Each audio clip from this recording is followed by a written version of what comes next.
Welcome to my channel Sci-Fi Love Story. Thanks for watching. Please like and subscribe. Benjamin Cole believed in rules. Not because he liked them, but because rules meant survival. In a galaxy where humans were new, weak, and constantly watched, rules were the thin line between cooperation and extinction. That was why he stopped walking the moment the corridor went silent. Not quiet. Silent. No hum of station power. No vibration through the metal floor. Even his breathing sounded wrong, like the air itself was swallowing sound before it could exist. Benjamin stood frozen, one hand still wrapped around his data tablet, the other holding a cup of cooling synth coffee he had already forgotten about. "This," he whispered, "is not a normal hallway." The lights above him glowed a deep silver blue, steady and cold. Not the friendly white used in public research sectors. This color was older, purposeful, the kind of light designed to watch, not welcome. He turned slowly, scanning the walls. That was when he saw the symbols. They were carved directly into the alloy, sharp and elegant, repeating at perfect intervals. Thin lines of red light ran beside them, pulsing slowly, like a patient heartbeat. Benjamin's skin prickled. His translation implant hummed softly, struggling. Restricted. Sovereign. Archival. Unauthorized entry RESULTS in. The translation cut out. Benjamin straightened instantly. "Nope," he said, raising one hand as if the wall could hear him. "Absolutely not, my mistake, entirely my fault." He turned around. The corridor behind him sealed shut with a soft, final click. A translucent energy barrier slid into place, humming with quiet authority. Benjamin stared at it. Then he exhaled slowly. "Okay," he said, "that's significantly worse." Everyone knew about the alien archives. They were spoken of the way people spoke of black holes or ancient gods, fascinating in theory, fatal in practice. The archives held unedited history, first contact decisions, records of wars that never happened because someone chose mercy or annihilation at the right moment. Humans were allowed to read summaries, carefully edited summaries, after years of review. Walking into the actual archive without authorization was considered an act of extreme violation. Or, as one diplomat had put it, volunteering for a dignified execution. Benjamin rubbed his face with both hands. "You had one job today," he muttered.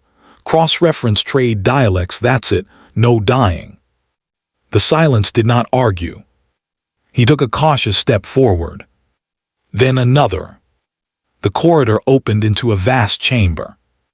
Benjamin stopped dead. The room was enormous, its ceiling lost in shadow. Floating throughout the space were crystalline data prisms, memory orbs held in shimmering containment fields. Holographic records drifted slowly, scenes frozen mid-motion like dreams caught in amber. The air smelled faintly metallic, layered with something else. Age. History. Regret. Benjamin felt his breath catch. "That is incredible," he whispered. Then, despite himself, he added, "I am absolutely going to die for seeing this." Footsteps echoed behind him. Measured, calm, certain. Benjamin's heart slammed against his ribs. He turned slowly. She stood at the edge of the chamber. Tall, still, wrapped in layered guard armor that curved smoothly around her form. At first glance, she almost looked human, calm face, symmetrical features, dark, steady eyes. Then her long ears shifted slightly, elegant and unmistakable. Alien. Her gaze locked onto him. Benjamin raised both hands instantly. "Hi." She did not react. "I can explain," he added, which was a lie but a traditional one. She stepped closer. As she moved, the archive lights brightened subtly, responding to her presence. Authority recognized authority. "You are not authorized," she said. Her voice was smooth, controlled, with no accent his implant could detect. "Yes," Benjamin said quickly. "Correct, 5 stars, no notes." Her brow tightened by a fraction. "State your designation." "Benjamin Cole, Human Research Division, Linguistics." He hesitated, bad sense of direction. Silence stretched. One of her ears twitched. "You have entered a sanctum protected by sovereign law," she said. "The penalty is severe." Benjamin swallowed. "Define severe," he asked carefully. "Are we talking fines, detention, a very stern lecture?" Her eyes sharpened. "Execution," she said calmly, "or irreversible cognitive erasure." Benjamin let out a weak laugh before he could stop himself. "Ah, right, go big or go home." He gestured vaguely around them. "For what it's worth, I truly didn't mean to be here. The signage loops back on itself, my implant auto-corrected the route, and then suddenly, ancient secrets." She studied him in silence. Up close, Benjamin noticed thin lines of light running along her armor, pulsing gently in time with her breathing. Her ears remained alert, tracking sounds he could not hear. "You are afraid," she said. "Yes," Benjamin replied. "Very, but also, academically speaking, deeply impressed." Something unreadable flickered across her face. She did not raise a weapon. She did not summon assistance. Instead, she looked at him not as a threat, but as a problem. "This place is not forgiving," she said. Benjamin nodded. "I know, humor is a human defense reflex. We do it when terrified." Another pause. Deep within the archive, a memory prism rotated, casting slow light across the chamber. Her ears angled back slightly, not aggression. "Tension." "Follow me," she said at last. Benjamin blinked. "To the execution chamber," he guessed. "No," she replied, "to the exit quietly." His brain failed to process that. "I'm sorry," he said.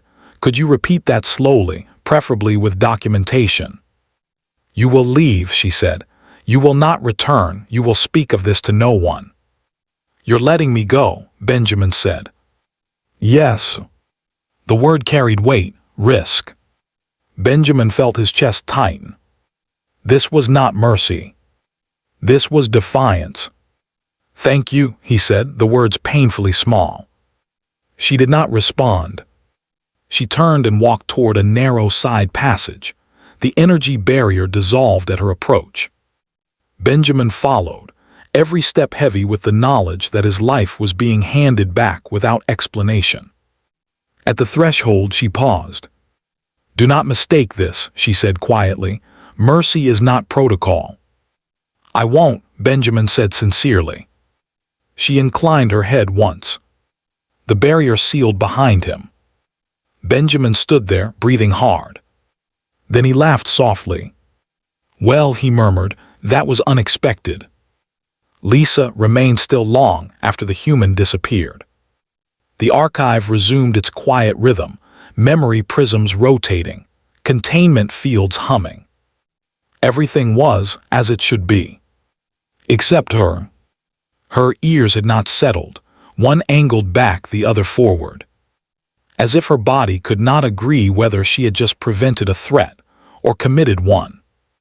That was unacceptable. She activated her internal log. "Unauthorized presence detected," she began evenly.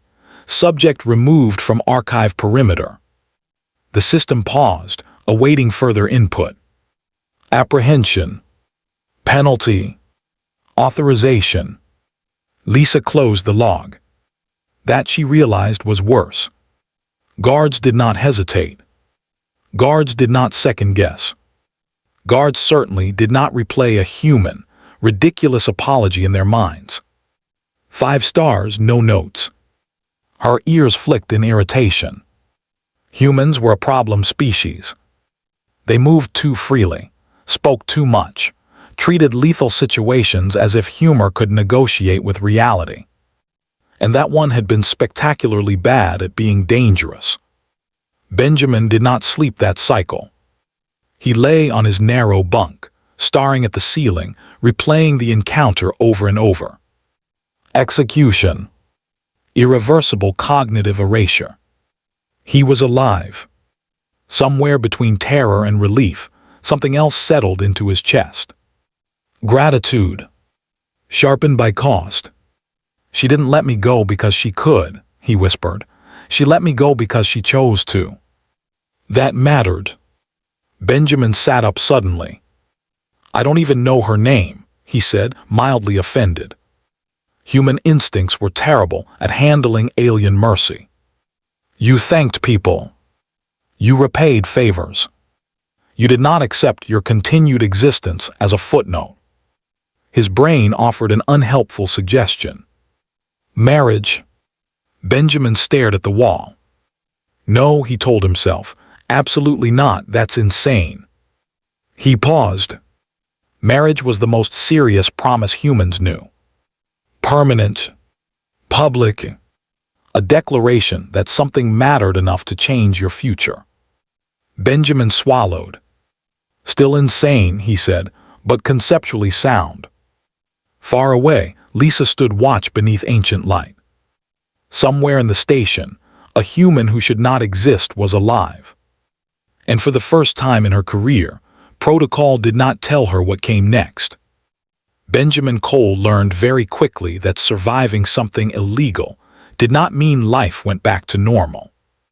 It meant the universe noticed you.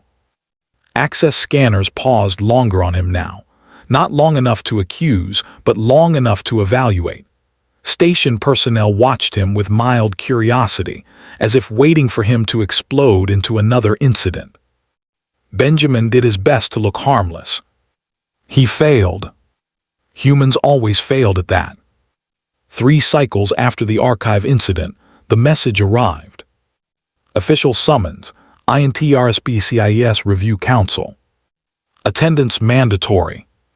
Benjamin stared at the words. Well, he said to his empty room, this is either a very stern lecture or the part where I stop existing. He dressed carefully, not out of fear but respect. That alone told him something had changed. When he stepped into the corridor, he did not rush. He walked like someone willing to be seen. Lisa received the summons at the same time. She read it once, then again. Her name and the humans were listed together. That had never happened before. Guards were not meant to share accountability with violations. They were meant to erase them. Lisa stood still for a long moment, ears held perfectly neutral.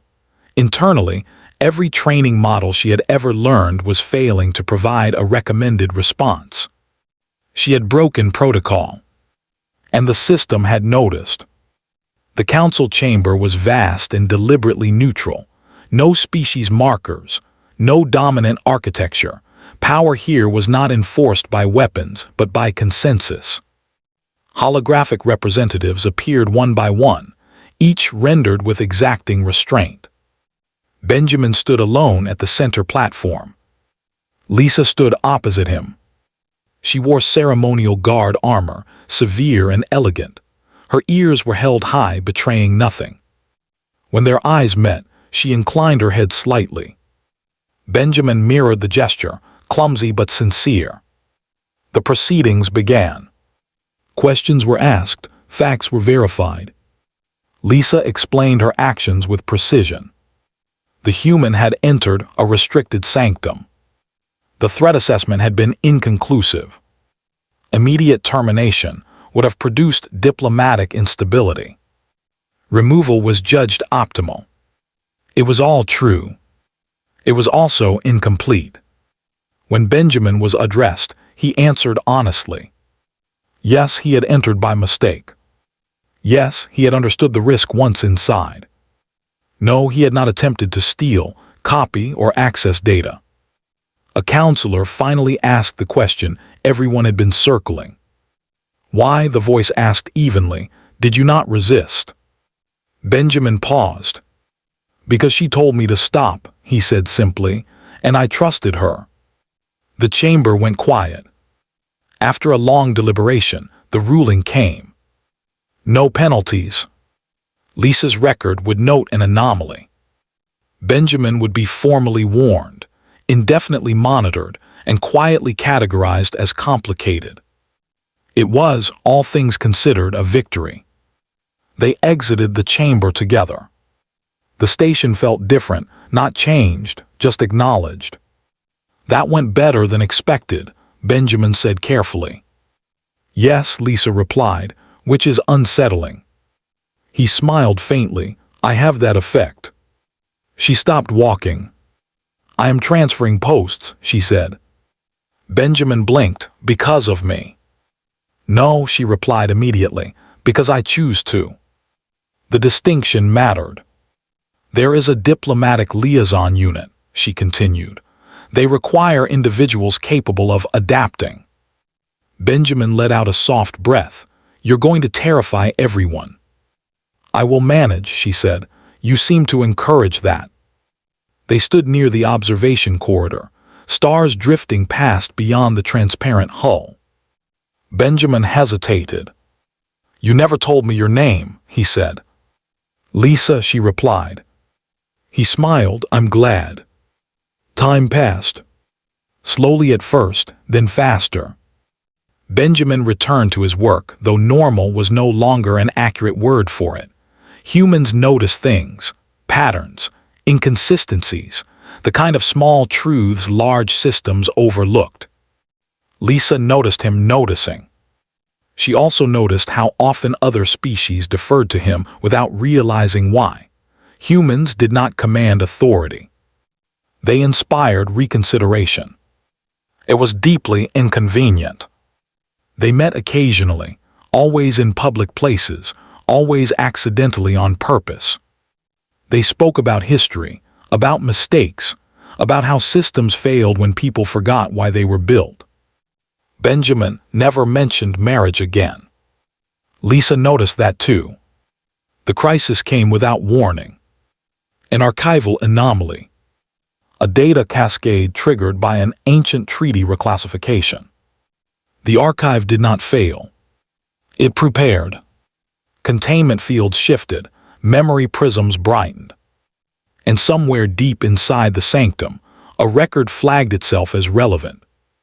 Lisa felt it instantly. This was not a threat. It was a decision. One that had been delayed for centuries. The record concerned first contact with humanity.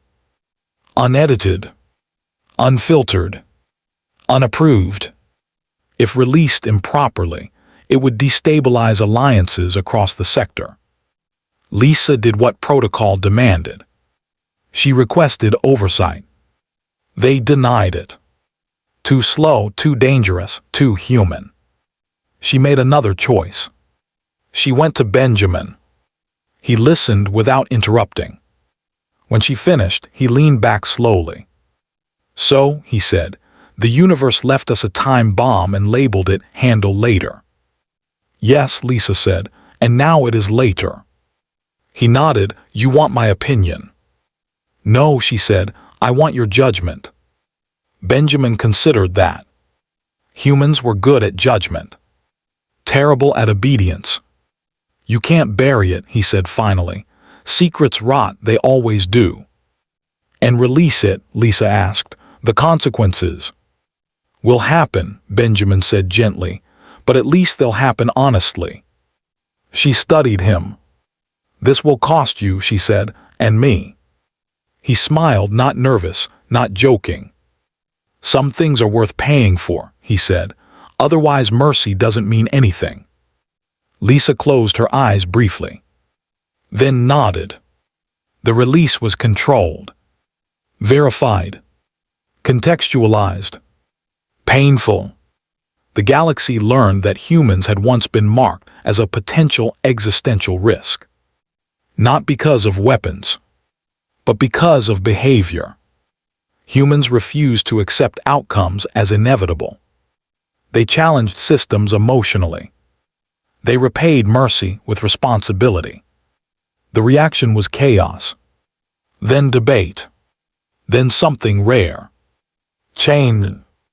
Benjamin stood before the observation glass days later, watching ships come and go. Lisa joined him. You destabilized several power structures, she said. He winced. I really should stop doing that. She turned to face him. When you offered marriage, she said evenly, I believed it was reckless. He nodded. It was. I now believe, she continued, that it was human. He met her gaze. And Lisa said carefully, I choose you. Not as repayment. Not as obligation. As choice. Benjamin's breath caught. That, he said quietly, means more than you know. She allowed herself a small smile. Coffee, she asked. He laughed softly, still not legally binding. Not yet, she replied. Together, they walked back into the station. The universe remained vast. Dangerous. Unforgiving. But for the first time in a long while, it had been nudged, just slightly, toward something better. Because a human had walked into a room he was never supposed to enter, and refused to pretend it didn't matter. The end.